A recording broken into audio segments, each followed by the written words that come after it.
Olá, está começando mais uma edição do Café com Lupe, o nosso programa que é pensado para que possamos ter esse bate-papo com o presidente nacional do PDT, Carlos Lupe, para trazer um pouquinho para a gente do panorama da política, dos acontecimentos do país nas últimas semanas, nos últimos meses e mais especificamente nos últimos dias.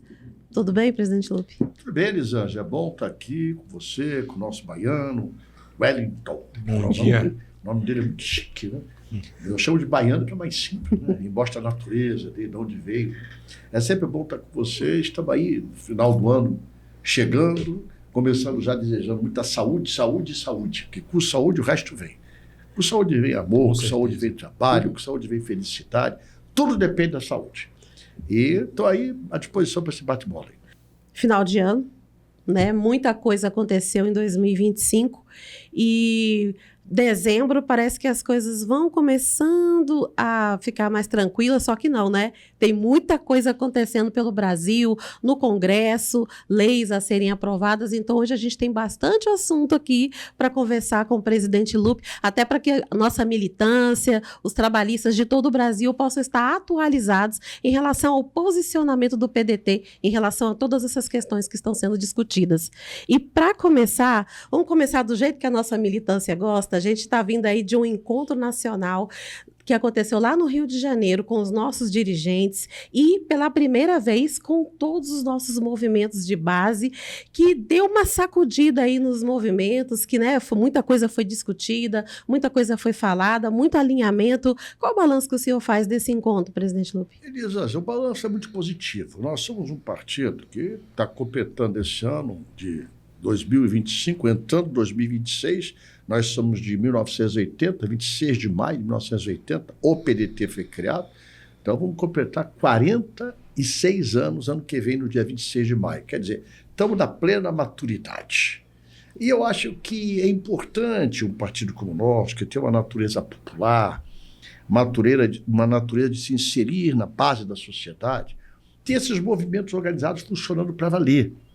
Não é apenas ter um título, existe um movimento, tem uma direção, é ter a funcionalidade dele na base. Então, vou dar um exemplo agora que foi muito, muito positivo. O nosso ecotrabalhismo. Nós tivemos lá na COP30. COP30, eu chamo de eco porque tudo é ecologia, né? Na COP30, estavam ativos, organizaram, fizeram documento com os 12 pontos principais da defesa dessa área da ecologia, né, do meio ambiente. Foi muito positivo e mostrou que esse movimento está se organizando de baixo para cima. Né? Tinha uma comunidade básica, tinha gente do Maranhão, tinha gente lá, é óbvio, do Pará, tinha do Rio Grande do Sul, tinha do Rio de Janeiro. Então, criou-se um movimento, estou dando isso como exemplo, e a gente tem que valorizar o que tem valor, que foi muito positivo. E tem outros movimentos também. A juventude tem uma participação desde o começo do partido, ela se participa muito na UNE, na UBS, nos movimentos universitários, ela tem uma vida, né? O movimento das mulheres, a MT, tem uma atuação muito forte em todos os estados brasileiros.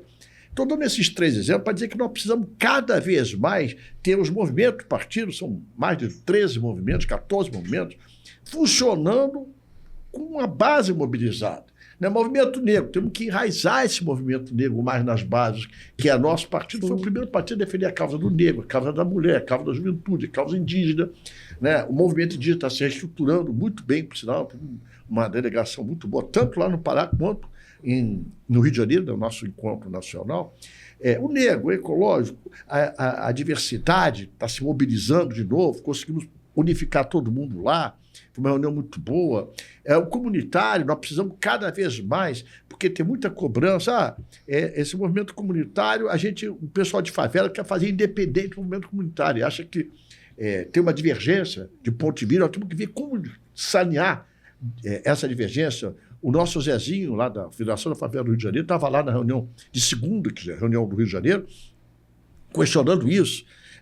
Estou dando exemplo de que nós precisamos fazer um movimento cada vez mais responder e ter base organizada na ponta da sociedade, no bairro, na rua, na cidade, na universidade, nos sindicatos, movimento sindical, o movimento que está precisando dar uma sacudida também. Precisamos ter cada vez mais o movimento inserido no contexto da sua realidade. O movimento tem que se movimentar, senão não é movimento.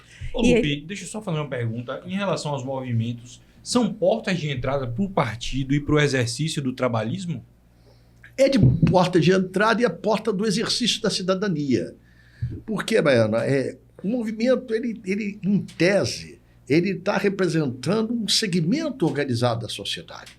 Quando você fala no AMT, Ação da Mulher Trabalhista, é um movimento que defende a questão da mulher, a questão contra a violência contra a mulher, a paridade de salário, a paridade da representação nas direções, no executivo, no partido. Então, estando organizado, cobrando mais, nós que estamos na direção somos obrigados a atendê-los. Então, eu acho que é um pouco a base da sustentação da existência do partido. E ele é responsável exatamente por fazer esse link entre a realidade social, as necessidades, a construção partidária e que vai culminar na ação dos nossos parlamentares lá no Congresso, né? É verdade, Elisângela, o Baiano também tem razão. Agora, não é um órgão estanque. O movimento não é um partido à parte. Entendeu, Baiano? O movimento é parte do partido. Qual é o meu apelo a eles da reunião? Olha, vocês têm que se entrosar com as direções estaduais, com as direções municipais. Se não começa a ter choque, aí não funciona. Sim. Então, temos que entrosar. O nome já é ruim, né? Partidos, é parte. O partido tem que estar unido. Porque se ele não estiver unidos, nós não somos tantos assim. Né? Se não estivermos unidos, nós não conseguimos crescer. Então, o nosso desafio é unificar. E se unifica isso pelas ideias, pelas propostas, pela compreensão da sociedade que precisa avançar. Então, isso tudo, o movimento tem um papel fundamental, mas tem que estar entrosado com as direções estaduais, com as direções municipais, com toda a estrutura partidária. Você me permite eu fazer uma partezinha? Deixa eu entrar meu café com pão de queijo. Tem até uma canequinha. A canequinha me fizeram até bonito aqui. Não sei se vocês conseguem mostrar a canequinha com a minha caricatura que fizeram aqui, ó. Café com Lupe. Ganhei. Foi a Heroídes que mandou fazer aqui de Brasília. Aqui que legal. Eu gostei dessa caricatura. Cada um tem a sua aqui, não tem para dar para todo mundo, mas depois eu vou mandar fabricar para vender. Chegou o cafezinho, pãozinho de queijo, não tem mineiro aqui, mas tem pão de queijo. Eu amo pão de queijo. Eu sou filha de mineiros, então eu amo. Então, eu aproveito. Mas voltamos aqui para as vacas frias, como fala o ditado popular, para o nosso mundo real. Então, Baiano, é o que você disse. Ele é uma porta de entrada importante, estratégica, mas é mais do que isso. Ele é um local da militância, do exercício da convicção ideológica partidária. Por isso eu acho fundamental. Perfeito. Ele contribui para essa organicidade do partido, né, presidente? O senhor mencionou aí a juventude socialista. Café é bom, viu? O senhor mencionou, por exemplo, né, a atuação dos nossos movimentos, mencionando a juventude socialista. Quantos parlamentares nós não temos que foram oriundos da juventude socialista, por exemplo, assim como dos outros? Vários. O André Figueiredo é um. É claro que ele foi da juventude, não era juventude trabalhista, era juventude com Getúlio ainda. Era ala moça. Isso nos anos 50, 60, falar isso para ele escutar, que ele vai ficar irritadíssimo. O Everton Rocha. Nós temos o Everton Rocha, senador, também militante da juventude. Nós temos vários quadros do partido que são originários dessa nossa representação de jovem. Isso é importante porque mostra como se valoriza quem consegue, na política, se sobressair. Agora, não é só a representação do título que vai valer. Tem que valer a militância. Sim. Às vezes o cara não... A vida parlamentar é uma vida muito difícil, muito cobrada e muito transparente. Todo mundo acompanha a vida do parlamentar, todo mundo sabe a vida de todo mundo. Então é uma função pública. Exige da gente uma capacidade de resistência muito grande, porque nós não somos novela, mas todo mundo acompanha, principalmente os erros. Falhou, meu irmãozinho, um monte de gente multiplica. Acertou, eu costumo dizer o seguinte: os acertos são divididos entre todos, os erros é do culpado. Eu falei isso na reunião, os acertos do PDT somos todos nosso diretório, os erros é do Lupe. Eu estou falando isso não é para fazer charme, não, mas porque é assim. E eu tenho que assimilar isso, entender isso, como o parlamentar tem que fazer isso, como o governador, o prefeito, todo mundo que exerce função de representação coletiva é mais cobrado. Por isso, é mais exigido. Por isso, temos que ter mais competência de ser mais íntegros, mais transparentes, mais honestos, mais trabalhadores, para convencer, pelo menos a maioria, de que ele está no caminho certo. E não é fácil, não. Não. Falando nisso, como que se houver a questão do PL da anistia para combater o crime organizado, que está agora no Senado, e teve uma excelente aprovação na Câmara antes de ir para o Senado, né? E agora o debate está lá. O relator disse que precisa ainda fazer alguns ajustes para coibir, inclusive, possíveis atalhos, vamos dizer assim, possíveis brechas para que haja impunidade. Qual o posicionamento do PDT em relação a essa... Do PL antifacção. Isso. Né? Eu tenho uma visão que é a visão da história que meu partido tem. Né? Do que eu vi o Brizola passar, do que a história do trabalhismo, nós temos que discutir com profundidade a inteligência da polícia. A polícia não pode se equiparar com bandido. Atirar primeiro para perguntar quem é depois. Porque a polícia é o Estado. O Estado tem regras da lei, a bandidagem não. A bandidagem é bandido, por isso que ele é fora da lei. Quem é dentro da lei tem que cumprir a lei. Então tem muita preocupação de um momento que, como a gente está vivendo, muita violência, situações que nos agridem diariamente, violência contra jovem, contra criança, contra mulher, matam por matar, e isso gerar uma outra violência, a violência do Estado. Isso me preocupa muito. Então, eu penso que o grande caminho, e a maioria não vai gostar disso, mas não faz mal, eu falo o que eu penso, não é para agradar. O grande caminho, Leonel Brizola falou isso há mais de meio século, educação. A escola, você tem que disputar essa juventude com o tráfico, que dá R$1.000 por semana para ele ser entregador do papelote lá. Tem que disputar ele, o Estado, botando ele dentro da escola. Uma escola de tempo integral, um ensino integral de dia todo, com a criança tendo lazer, com a criança tendo um dentista uma vez por semana ali, tendo um médico, tendo um oftalmologista para saber, que muitas crianças não sabem ler, os povos vão entender que é por causa que não enxergam direito. Eu vi isso, eu trabalhei no CEP. Então, a educação é um instrumento fabuloso para diminuir a violência, fabuloso para combater a criminalidade e, principalmente, para disputar com esses criminosos a criança que está no meio da rua. Porque é a rua, meu irmão, é aprendizado do nada. A rua é a escola do vazio. Né? E essa bandidagem capta essa gurizada. Porque ganha um dinheirinho, né? É uma vida mais fácil. Então, nós temos que ter uma escola de qualidade, uma escola em tempo integral, uma escola que tenha lazer, que tenha esporte, que tenha atividade, que tenha 5 refeições diárias, que ensine as crianças a pensar. Não é ensinar o beabá, que é importante. Não é ensinar a fazer conta, muito importante. Não é ensinar o conhecimento geral, a história, a geografia, tudo é muito importante. Sim. Mas mais importante de tudo é ensinar a pensar, a desenvolver o intelecto, o raciocínio, é desenvolver capacidade de entender. Não é fazer... A gente, na minha época, você fazia aula de caligrafia, que é para ficar a letra bonita, toda redonda. Uhum. Tudo bem, é muito importante, mas mais do que fazer a aula de caligrafia, é saber o que está escrevendo. Fazer a dissertação do que você pensa. Escrever sobre a tua opinião.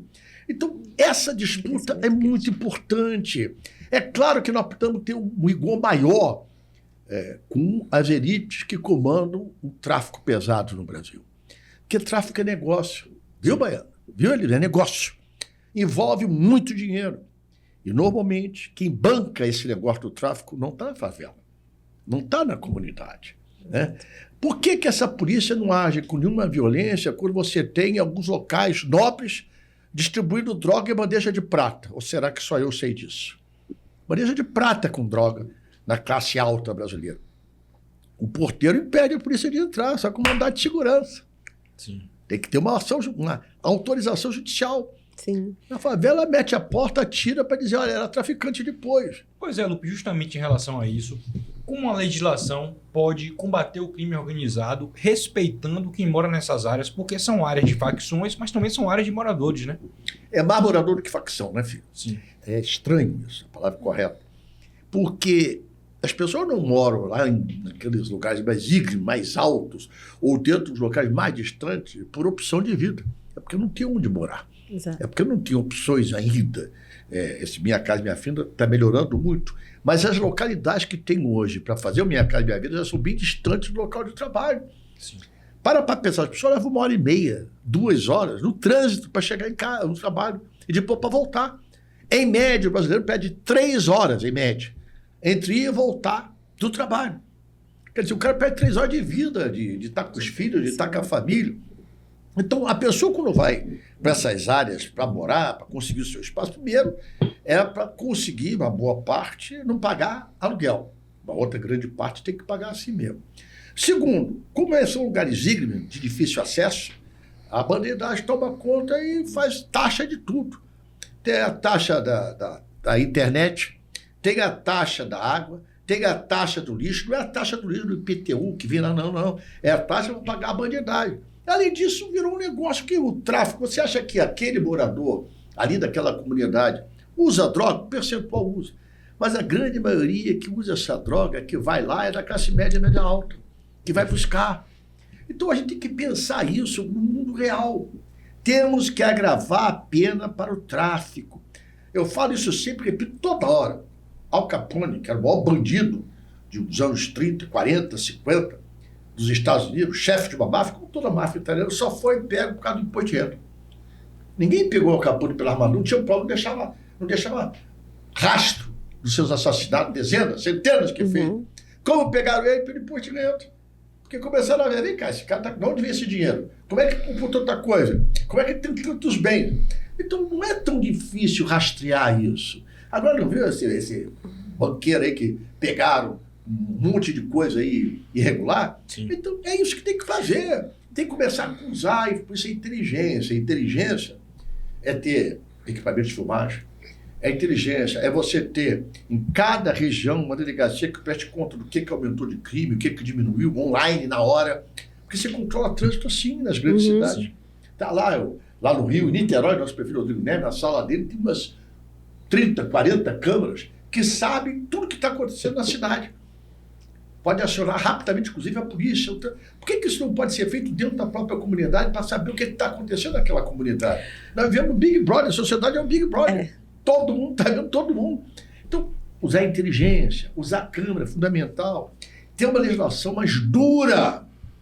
Os grandes homens que fazem negócio, não só com o tráfico, como o tráfico de armamento também. Hoje, são os 2 maiores negócios do mundo, é tráfico de droga e tráfico de armas pesadas. Você viu quantas armas pesadas? Todo dia eles pegam?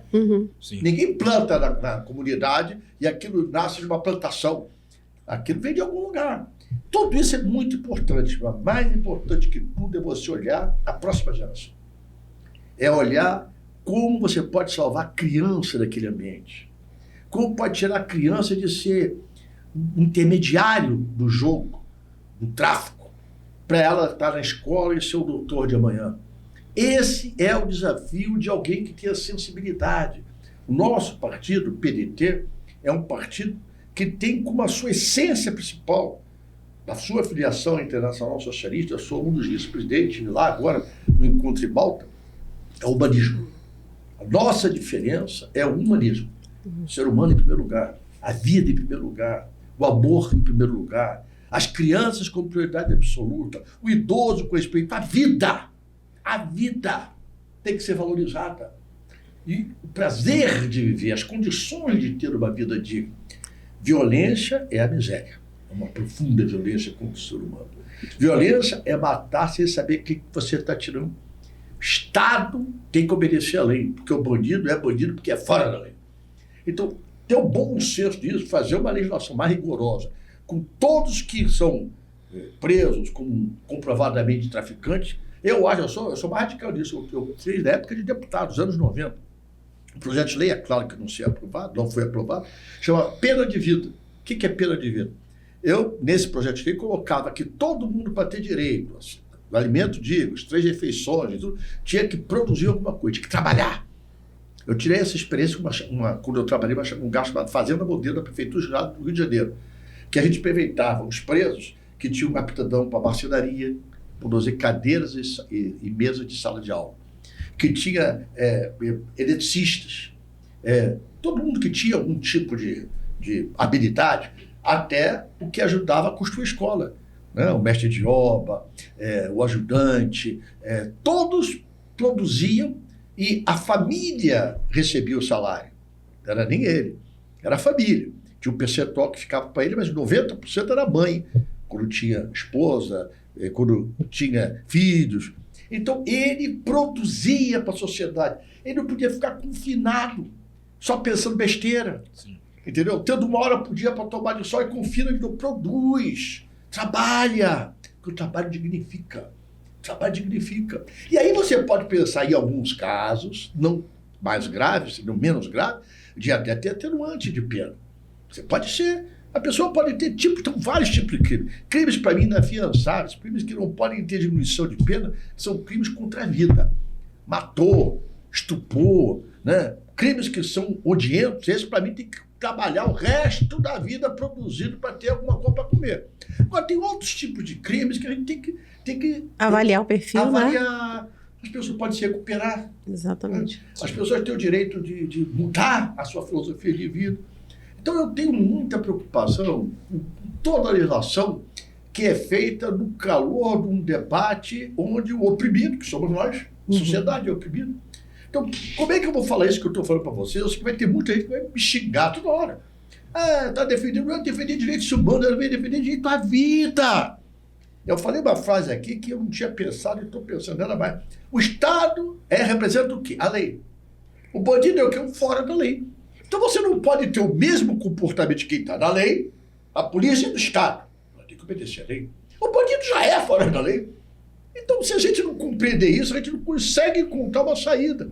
A saída é a inteligência, desculpe que eu estou me alongando, não. A saída é a inteligência, a saída é um policiamento ostensivo, a saída é tecnologia de ponta, a saída é cruzamento de informação sobre como é que está o imposto de renda. Não pode um soldado, um capitão da própria polícia militar hoje morar em apartamento que custa 3 milhões de dólares, 3 milhões de reais, 4 milhões de reais. Tem alguma coisa errada. Se não é herança, se não casou com uma viúva rica, tem alguma coisa errada. Do mesmo lado da bandidagem. Não pode o cara ter... Eles fazem isso com muita competência, que eles botam nome de terceiros, nome quarto, nome quinto. Saber quem é esses. Né? Vamos botar inteligência para trabalhar naquilo que pegou Al Capone, gente. O Estado pode fazer isso. E escola de qualidade. Escola com um horário todo. Escola com professor que as crianças podem aprender inglês, podem aprender francês. Eu aprendi latim dentro da minha escola pública. A única palavra, eu sou muito difícil, cada um de nós tem sua limitação. Minha limitação é em línguas, sempre fui muito difícil. Aprender inglês aí tem um pouco da minha dificuldade em aceitar o dominador. Eu tenho essa dificuldade. Mas você tem uma ideia, uma coisa que tem na minha cabeça, eu nunca vou esquecer. Eu tinha uma professora de francês, professora Olga. Eu devia ter 7, 8 anos. Olha o que Deus ajuda com a gente. Ela usava, eu não sei o nome, tipo um apitinho para fazer afinar. Como é que é o nome daqui? Então, tipo apito, um apito bem levinho. E a única coisa que eu aprendi foi além de como allez-vous, madame? Très bien, merci. Aquelas coisas do filhão. Era uma música que ela ensinava em francês. Deixa eu ver se eu lembro. Eu gosto de fazer música, porque música é história. Música dá pra gente recordação positiva. Era assim: Je ne sais pas que tu permettes, je ne sais pas que tu espères, je sais toujours ton crémer, et ton silence double mon silence. Eu nunca sabia o que significava, eu achava tão bonito. Ton silence, double mon silence. Eu estou falando isso, a gente está num ambiente leve, final de ano, porque a música integra, a música é universal. Eu vi agora de Malta, olha só que coisa curiosa. Malta até foi colônia inglesa, foi colônia francesa, foi colônia árabe e está a 1 hora de avião da Itália, da Sicília. Então, com tanta gente influenciando, eles criaram o maltês. Mistura todas essas línguas, que é quase um dialeto que só eles entendem. Lindo, é uma ilha, uma situação estratégica, porque é o mais próximo da África, é 1h15 da Itália, 1 hora, 2 horas de Espanha, ali. Então tem muita fortaleza, muitas fortalezas, que é uma ilha muito bem cercada. E o que mais me impressionou naquela ilha, rapaz, além do maltês, que é a língua que eles criaram para se defender, é que a quantidade de jovens que vai lá para estudar é impressionante. Porque tem uma universidade muito boa, agora também porque é muito bela, é paradisíaca, é um paraíso, é muito lindo. E eu, olhando aquilo ali, eu fiquei pensando assim, gente, eu só mal falo português. Eu nunca tive dificuldade nenhuma. Eu fui na China, fui na África, não sei qual é a língua, a gente se vira. Aí teve um cidadão, aliás, um tricolor, encontrei um tricolor, até um tabelião, encontrei um tricolor com a camisa de Fluminense lá em Malta. E ele estava para servir a gente, comida lá e tal. Aí eu fazendo o gesto, não, ovo, eu não gosto de ovo estrelado, gosto de mexidinho. E daí ele falou assim, mexidinho, bom, mexidinho. Deu, cheese, queijo. Ele trouxe uns 4 ovos, uma bacia de ovo mexidinho para mim. Aqueles ovos mexidos, queijinho ralado. Aí ele entregou, falei, mexidinho. A resposta, o carinho que ele teve em falar a minha língua e me servir falando um nome que eu falei para ele, ensinou ele, mostra como a cultura de um povo ela se assimila sem você precisar ser aculturado. Sem você precisar, eu não preciso aprender a tua língua para me entender com você. Eu preciso aprender a tua acessibilidade, a tua história, eu preciso ler sobre o que você representa. Foi o que eu fiz lá em Malta, eu fiquei estudando, fui em museu, eu adoro ir em museu, 2 coisas para conhecer um lugar. Igreja, porque a igreja tem história, tem uma igreja em Malta, uma cidadezinha lá, que é perto da capital, em que Pedro viveu em Malta. Teve uma bomba que foi direcionada para matar Pedro, dentro da catedral, e está lá a bomba, porque a bomba não estourou. Eles consideram aquilo um milagre. Deve ter sido um milagre, eu acredito no milagre. Está lá um negócio monstruoso, que naquela época era uma bomba enorme, que ela sempre foi atacada, aquele negócio de conquista, aquilo que eu falei, holandês, francês, inglês, árabe. E tá aquela bomba lá, e a igreja bonita, todo de ouro, pintada ouro. E aquilo é uma cultura, rapaz, o povo preservou a bomba, Basílica de Pedro, São Pedro, e está lá a imagem de São Pedro, e todo mundo contando a história da bomba, que a bomba não explodiu. O milagre, porque Pedro estava lá se escondendo, que a bomba não explodiu. Então, isso é história que a gente aprende visitando uma igreja. Né? Então, essa cultura, ela entrelaça os povos pela musicalidade, que eu acabei de mexer aqui com vocês, sim, pela história, né? E eu aconselho todo mundo, quer conhecer uma cidade, vai na igreja, porque a igreja tem história da cidade, a igreja é milenar, e vai no museu, porque o museu também, ofício, por obrigação, tem história da cidade. Falei que nem a mulher do padre. Esse exemplo que o senhor trouxe aí resumiu as 2 coisas num só, a história, contando um período histórico do mundo dentro de uma igreja. Isso. E tem muito. Não é só católica, não. Tem igreja luterana. Sim. Né? O senhor falou aí no assunto da questão da violência, do PL, das facções, e aí o senhor mencionou exatamente a bandeira do PDT, que é a educação, a escola de tempo integral. Para complementar isso que o senhor falou, a gente separou o comentário de um dos nossos militantes, de um dos nossos simpatizantes, que foi nas nossas redes sociais e disse o seguinte, o Roberto Moreira, ele falou assim: por uma escola inclusiva e de tempo integral que tenha, além de aulas inclusivas, atividades esportivas, culturais e terapêuticas. É o CIEP com a inclusão da qual todos precisamos. É pura verdade. E mais, a escola tem que evoluir. Quando a genialidade de Darcy Ribeiro, com a sensibilidade, o amor ao pobre, ao povo e a coragem que o Brizola tinha, fizeram os 503 CIEPs, chegamos a ter 500 mil de crianças estudando em horário integral. E não tinha um contraturno. Né? De noite também a gente abrigava em cada CIEP 24 crianças, né? 12 meninos e 12 meninas com pais sociais que não tinham como voltar para casa, só no fim de semana. E muitos desses CIEPs, sábado e domingo, a gente comprava mais um pouquinho da merenda para fazer sábado e domingo comida para os que não tinham. Comida para quem tem fome. Isso é um programa social. Tudo vem de uma escola. Tudo vem de uma escola. Você tinha lá as merendeiras que sabiam todos os colegas dela, que precisava ter carne em casa, que é proteína, ter um peixe, ter uma galinha, né? Então a escola passou a ser um local mais aprazível para a criança, mais gostoso de viver do que a própria casa. Olha, não foi um, não foi dois, eu vivenciei, ninguém me contou, eu vi. Eu tenho um depoimento de um jovem advogado. Nós fomos na campanha do Brizola, quando ele foi candidato ao Senado em 2002, visitar o presidente do Tribunal de Justiça, lá no centro do Rio de Janeiro, na rua Avenida Antônio Carlos. E o Brizola entrou para falar com o presidente, que nós todos ficou esperando o Brizola conversar, e chega um rapaz muito legal, bonito, arrumado, com a lapela aqui, como eu tinha do PDT de Nossa Senhora, ele tinha da OAB. Aí o pessoal, olha, Lupe, porque eu tinha muita acesso ao Brizola e tal, trabalhava direto. Esse rapaz quer falar com o Brizola, esse rapaz quer falar com o Brizola. Só um minutinho, aí o Brizola saiu, corre, vereador, o garoto aqui está esperando um tempão para falar com o senhor. Ah, tá. Olha, desembargador, eu posso atender ele aqui? Pediu o presidente, foi atender o rapaz, vai ficar aquilo. Aí eu fiquei. E o garoto contando para ele que ele foi aluno do CIEP.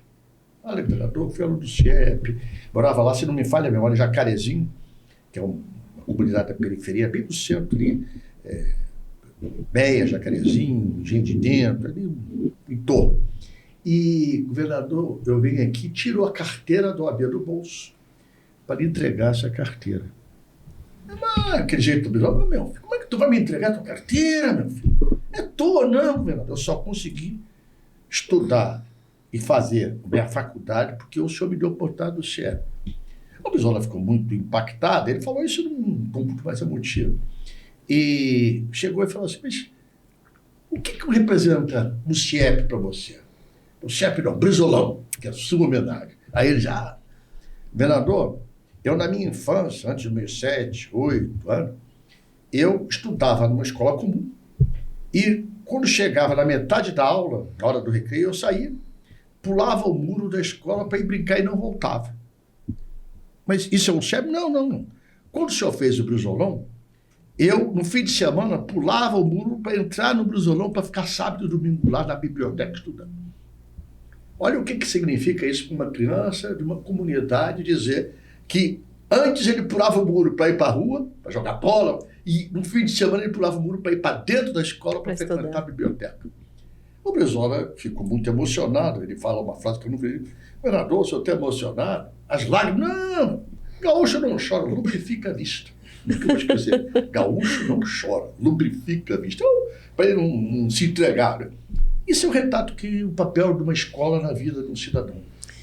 Deu a ele a oportunidade de ele ser um doutor, advogado, bem apessoado, muito elegante. E o Brizola fala, não tem dinheiro que pague essa realização de escutar um depoimento desse. Que dinheiro paga isso?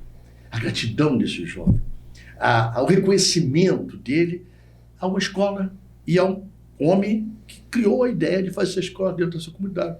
Porque o Brizola, ele ficava no helicóptero, eu fui 2 vezes com ele. Ele ficava sobrevoando a área com o Darcy, e o Susequid está vivo, para dizer, olha, vamos fazer aqui. Eu via muita criança, tinha que fazer o CIEP.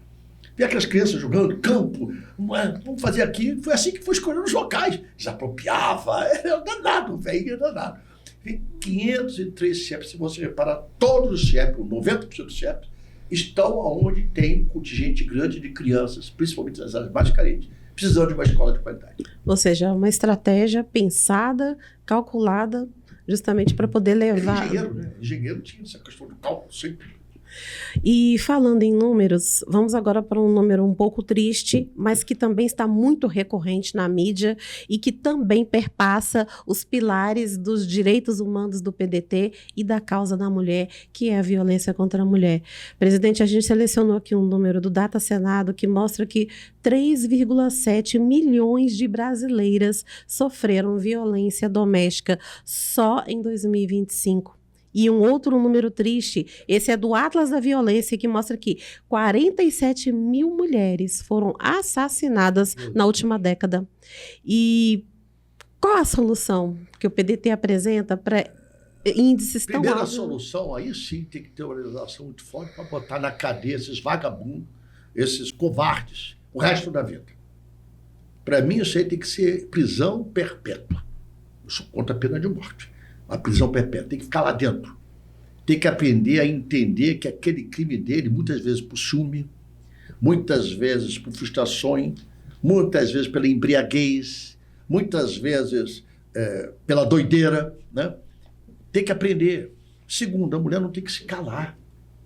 Ela tem que ligar, ela tem que avisar, ela não pode ficar oprimida, que tem mulheres que ficam oprimidas há 23 anos com um machista desse, até aconteceu pior. Um dia, quando você se oprime e fica sendo oprimido, um dia se estoura parte mais violenta que chega até o assassinato. Começa nos pequenos detalhes.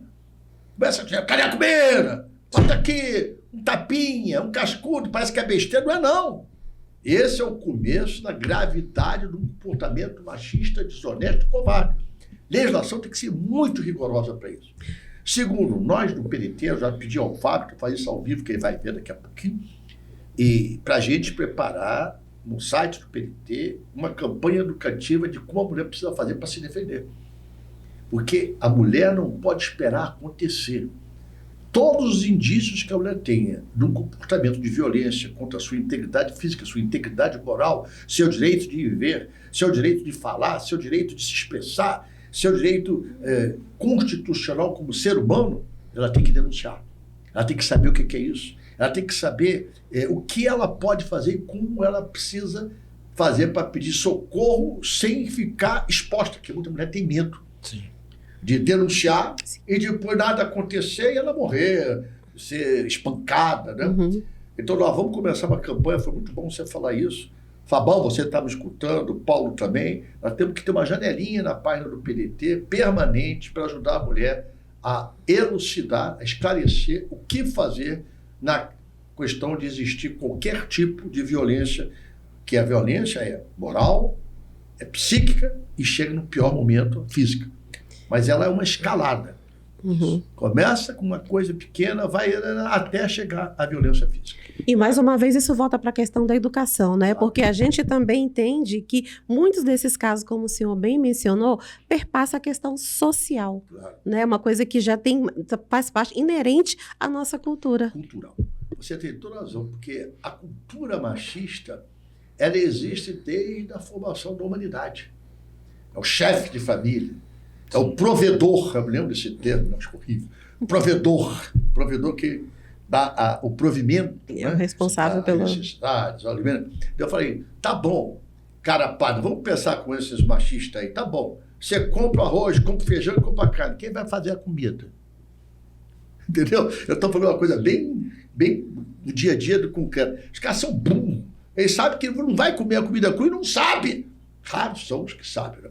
Então, eu estou dando esse exemplo só para tu ver o que o machismo fez com a humanidade. A mulher, às vezes, muitas das vezes, a maioria hoje, trabalha, tem 1, 2 turnos, chega em casa, tem uma criança para cuidar, tem que dar de mamar, e o homem chega bêbado, né? Porque sai do trabalho, vai tomar uma cerveja, tomar uma cachaça, cadê minha comida? Bate na mesa e se bobear, bate na mulher para aquilo que não tem direito. Não tem direito. Não tem direito. Ao contrário, tinha que ter a cadeia para quem faz isso. Então nós temos que esclarecer, informar e proteger. Aquele disque denúncia do Rio de Janeiro, não lembro o número, lembra? 180? 180, 180. Ele cresceu muito, que era contra a violência, porque garantia a proteção do anonimato e em alguns momentos nós estávamos até o Estado, o governo Brizola criou bonificação, dava uma ajuda de custo para quem denunciasse. Uhum. Botava foto, se você encontrou, se você viu, isso virou já uma regra, quase todo mundo faz. Então nós temos que criar um sistema de proteção da vítima. Porque senão a vítima é uma, é duas e é eternamente vítima. Sim. Ô, Lupe, você acha que passa também por mudar a conscientização, levar a conscientização às mulheres para identificarem? Porque você falou que é uma sequência de atos que se culminam numa violência física, né? Mas tem como conscientizar a mulher para que no início ela perceba? Esse eu concordo com você, velho. Esse é o nosso desafio. Eu acho que o partido, por isso que eu estou falando dessa janelinha para criar na página, onde a gente puder, explicando que, porque a psicologia explica esse comportamento e vê os indícios de quem faz essa escalada de violência, né? Psíquica, pressão de voz, de ameaça, até chegar à violência física. Isso que você falou é fundamental. Evitar chegar nisso é começar a denunciar dele dos atos mais corriqueiros e horríveis que os homens fazem. É a educação. Olha a educação de novo. Pois é, presidente, a maioria dessas mulheres, elas são, pelas estatísticas, negras e periféricas. E o trabalhismo sempre teve esse olhar para as minorias, que muitas vezes nem são a minoria, né? Que no Brasil a mulher é a maioria e o negro é a maioria.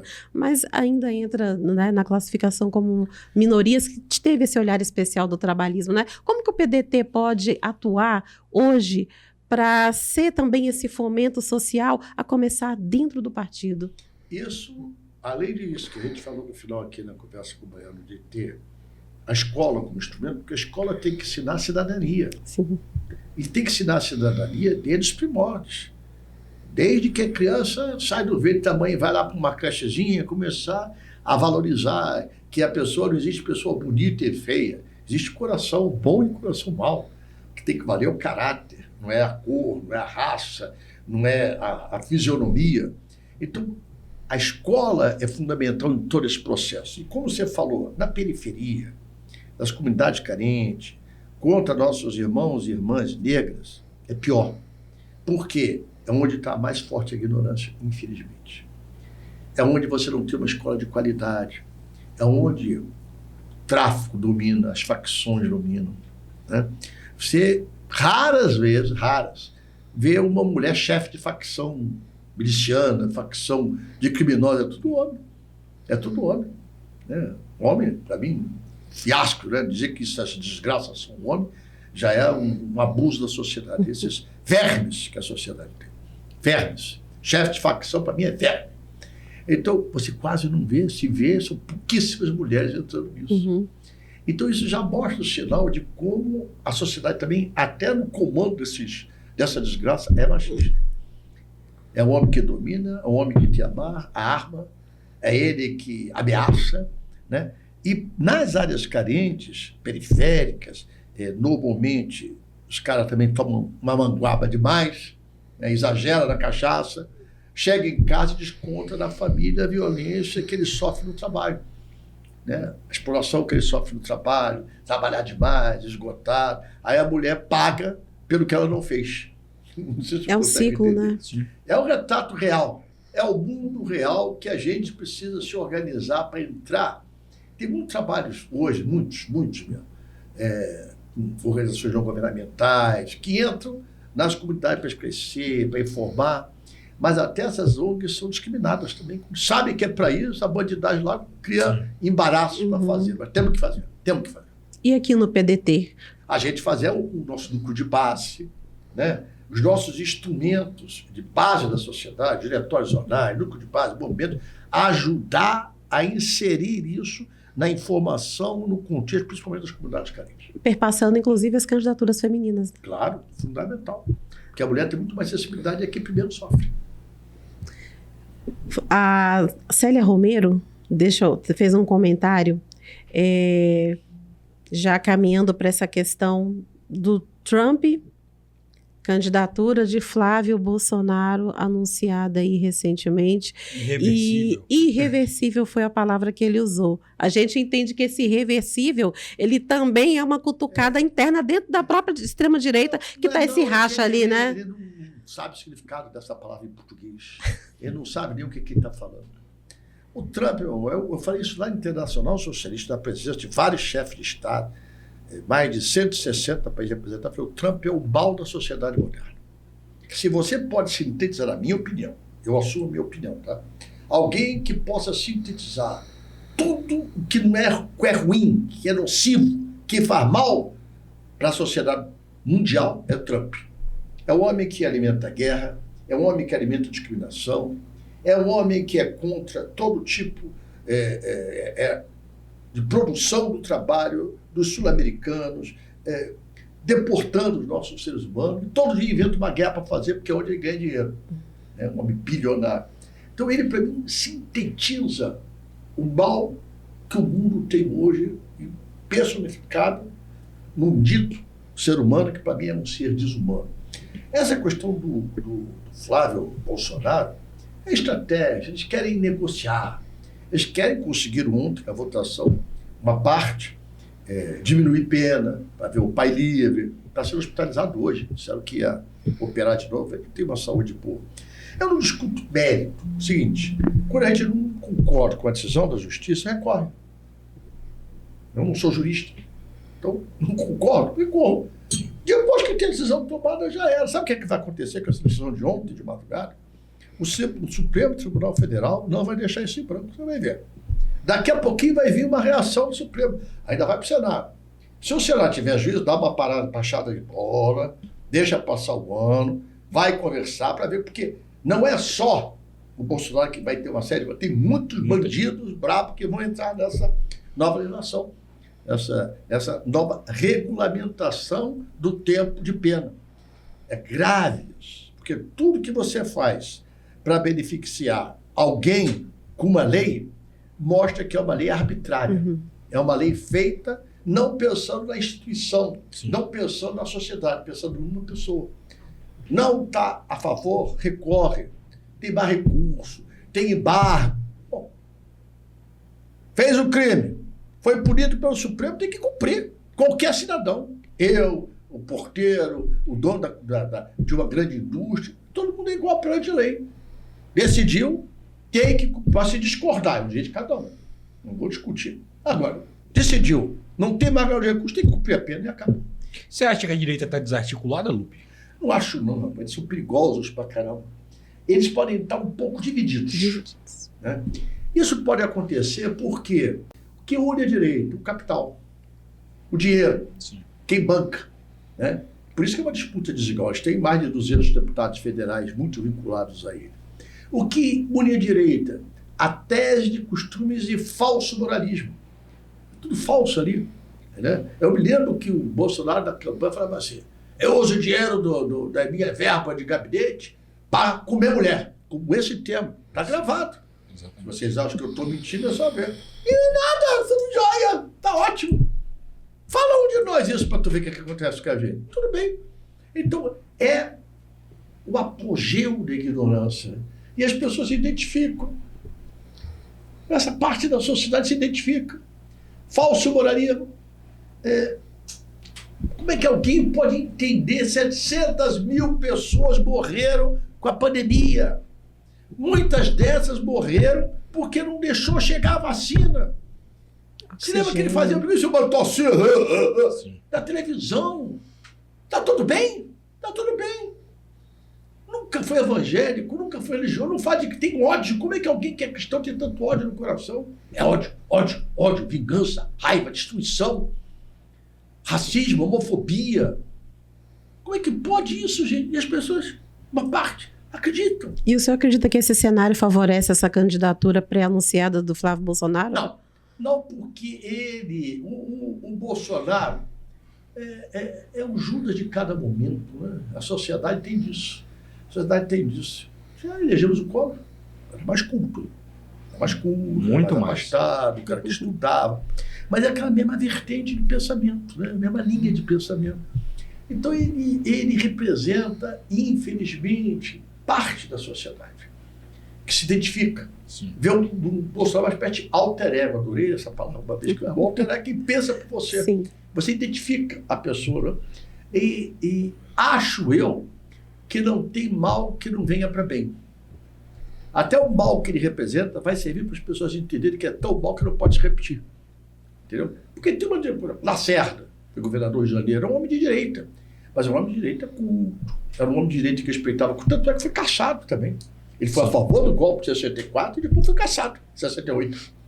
Então, você tem que respeitar quem tem ideias mais à direita, mas que querem democraticamente disputar o eleitorado pelo voto, respeitando a Constituição, respeitando os direitos humanos, que não é a favor de violência contra ninguém, que não discrimina ninguém.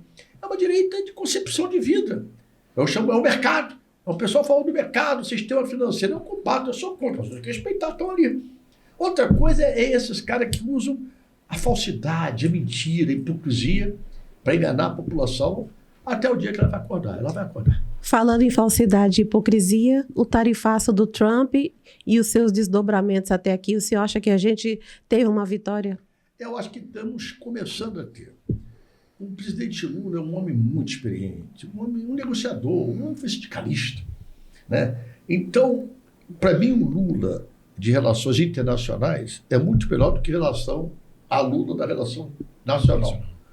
Ele é muito bom nessa relação, ele sabe se impor, ele sabe negociar. Eu acho que ele está ganhando o jogo. O Trump, com aquela força, com poder, com dinheiro, está tendo que jogar a toalha para o Brasilzinho de nós aqui, nosso Tupinambá, Tupiniquim. Acho que o Lula está ganhando isso. E o que o PDT está fazendo agora em 2025? Qual a projeção do partido nos estados daqui para frente? Olha, e o fortalecimento das candidaturas? Nós temos uma cláusula de desempenho. Eu sou muito confiante que a gente vai passar bem. Minha projeção é a gente fazer 30, 33, 35 deputados federais. Estamos trabalhando isso para cada estado. Nós temos que motivar as pessoas a ser candidato, a assumir isso. A política não pode ser primeiro dinheiro, depois ideologia. Eu costumo dizer o seguinte, é claro que para você andar de carro tem que ter gasolina. Gasolina custa dinheiro. Precisa do dinheiro para comprar gasolina? Precisa, claro, óbvio. Mas sem motorista o carro também não anda. Até a inteligência, tem alguma inteligência artificial que já até dirige carro, mas dirige com limitações. O ser humano é fundamental, a cabeça é fundamental, as ideias é fundamental.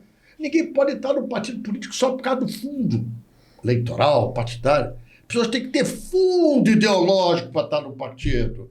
Tem que saber que nós temos que defender as minorias, que nós somos um partido nacionalista, nós defendemos o Estado brasileiro eficiente, forte para combater a pobreza e a miséria, nós defendemos a existência de uma sociedade plural, nós defendemos os direitos humanos, nós defendemos um não rotundo contra qualquer tipo de discriminação, de raça, de credo, de sexualidade, né? O que nós temos que convencer as pessoas das nossas ideias e ganhar a sociedade com as ideias. É claro que a gente tem que ter noção que isso não é uma tarefa fácil, né?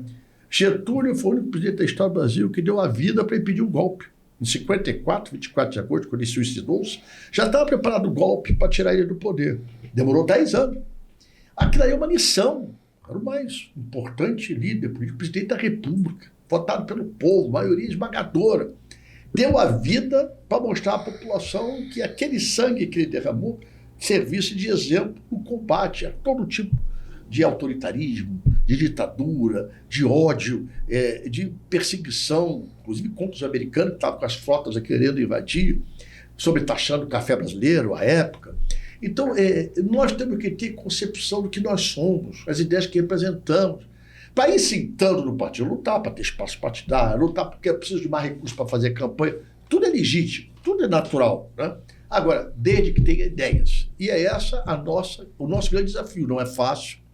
Nós somos uma sociedade plural, nós somos um país continental, né? Nós somos mais de 8 milhões e 500 mil quilômetros quadrados, a maior costa marítima do planeta Terra, é a maior reserva de água potável, doce do planeta, maior reserva mineral, o maior produtor de proteína do mundo é o Brasil. O Brasil é autossuficiente em energia, temos todo tipo de energia, somos autossuficientes em petróleo, temos energia eólica do vento, temos energia solar, temos minérios a não ter fim. O que falta ao Brasil? A consciência da cidadania, a consciência da importância do papel do povo brasileiro para fazer essa nação rica e que distribua a riqueza, distribuir a riqueza. Esse é o desafio da gente. E um partido como o nosso, que tem história, que tem serviço prestado, líder de referência, tem que lutar por isso.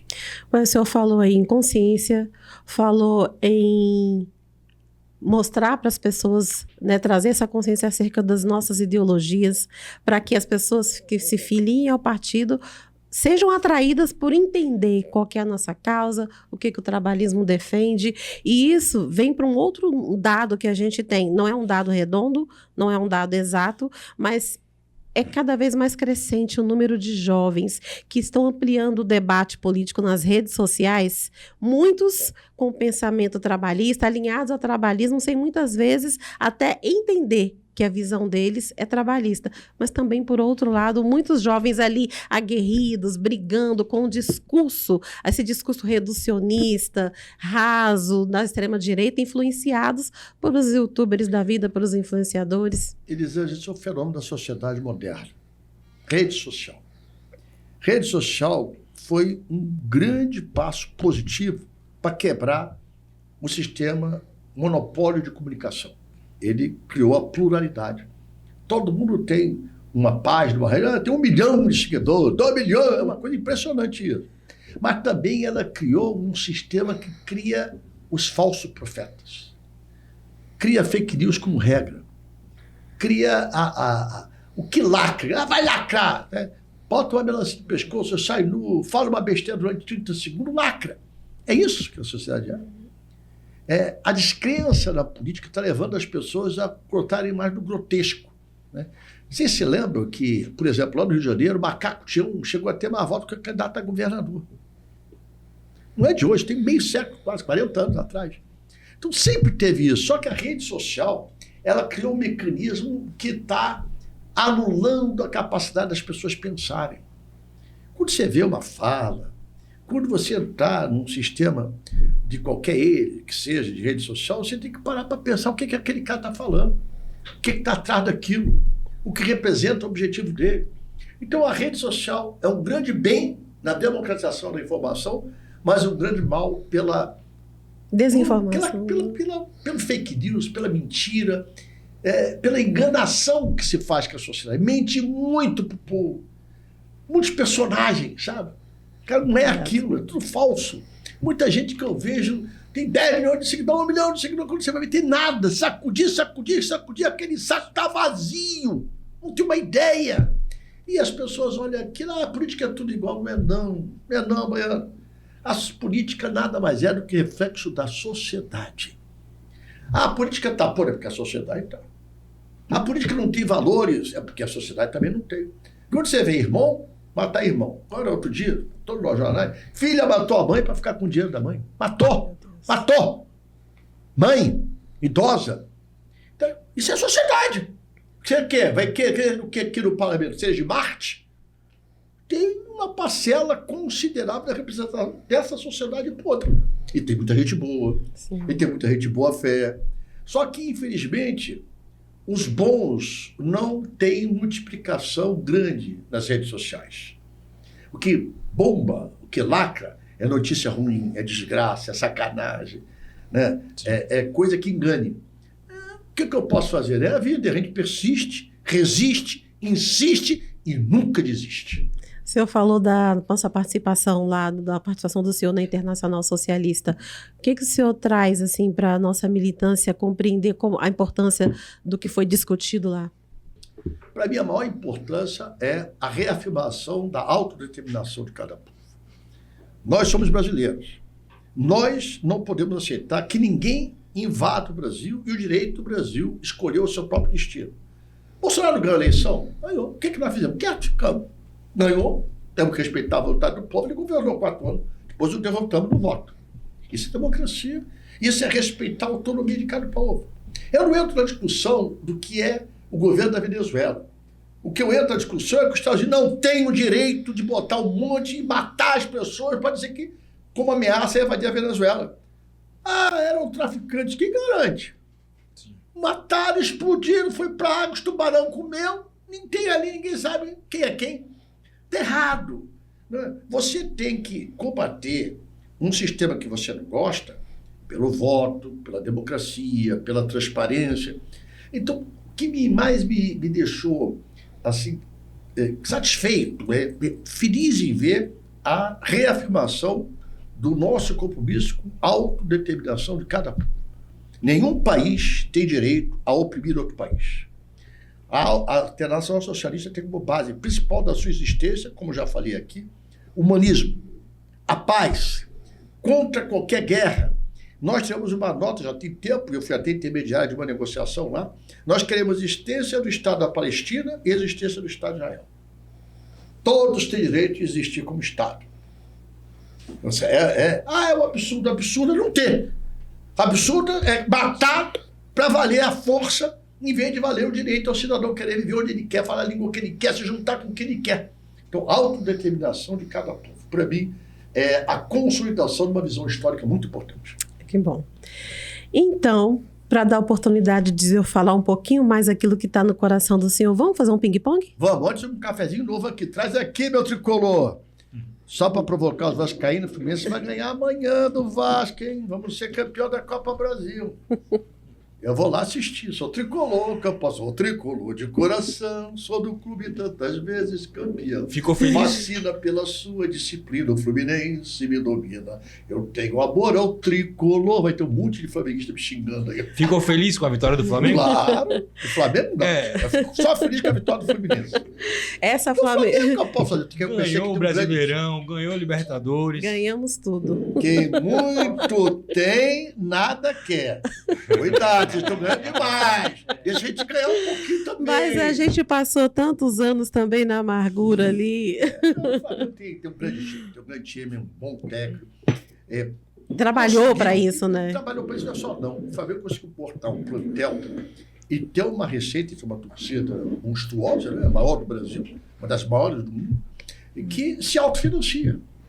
É muito dinheiro. O Flamengo tem 1 bilhão em caixa para investir. Quando o meu Fluminense chega a 10 milhões, eu já estou feliz da vida.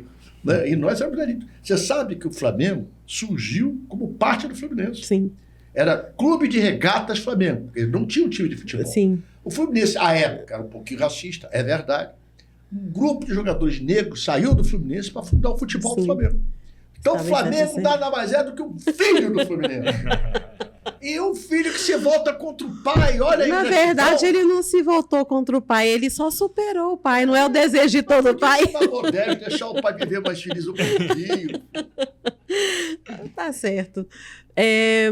Presidente Lupe, vamos fazer assim aquele bate-bola Ping-pong. gostoso, né? Ping-pong. Eu gosto de chamar de bate-bola, mas não deixa de ser, né?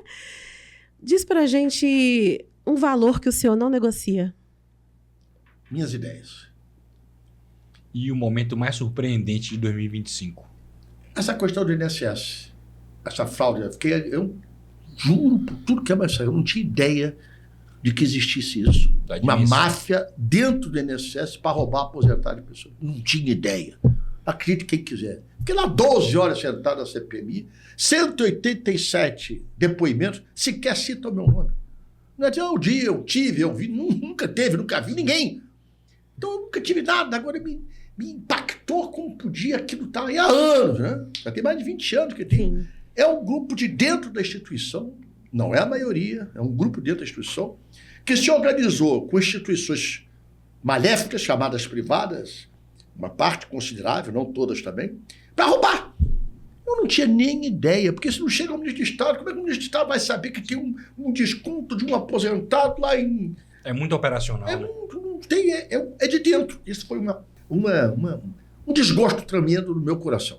E como que o presidente Lupe, como o Carlos Roberto Lupe enxerga isso hoje e se sente hoje em relação a isso? Bom, primeiro, eu me sinto que a minha consciência é completamente tranquila e limpa. Segundo, eu acho que pela primeira vez o governo está punindo. Né? Tem gente presa, devolveu o dinheiro dos aposentados. Então, tudo na vida tem um lado positivo. Tudo na vida tem um lado positivo. Um estado que mexe com o senhor, um estado do Brasil.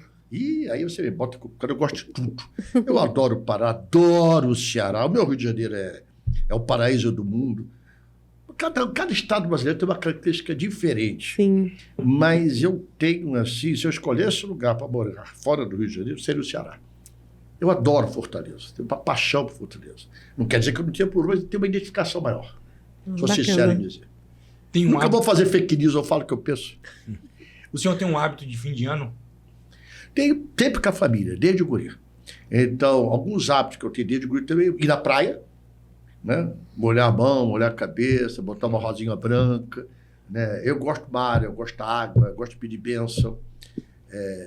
E gosto de estar com a família reunida. Gosto de estar com a É a família. melhor parte, né? Isso é o que nos faz ter felicidade. Falando em família reunida, qual é o prato que não pode faltar na sua ceia de Natal? Antes eu não podia, não, mas agora é bacalhau. Eu amo bacalhau.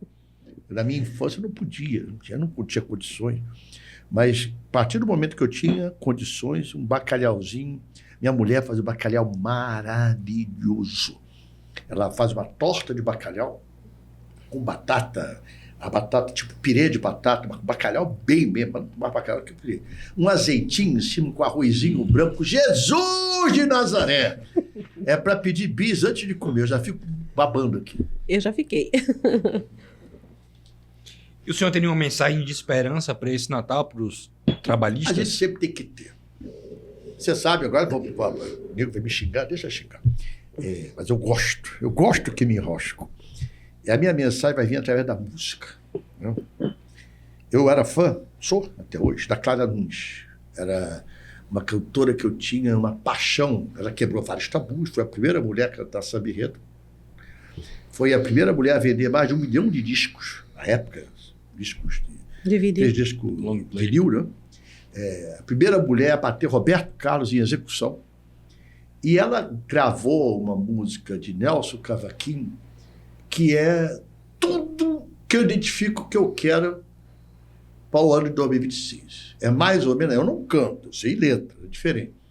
O sol há de brilhar mais uma vez, a luz há de chegar aos corações, do mal será queimada a semente, o amor será eterno novamente, é o juízo final, a história do bem e do mal. Quero ter olhos para ver a maldade desaparecer. É lindo. É lindo. Não é lindo? Claro, Quero que a maldade desapareça, que o sol ilumine a vida de cada cidadão, cada cidadã, e que coloque uma coisa na sua consciência.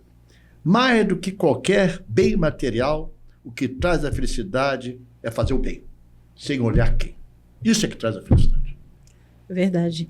E o senhor acabou respondendo duas outras. As duas últimas perguntas. Que era cantando Já cantei. uma música. Já cantei. Isso é uma desgraça.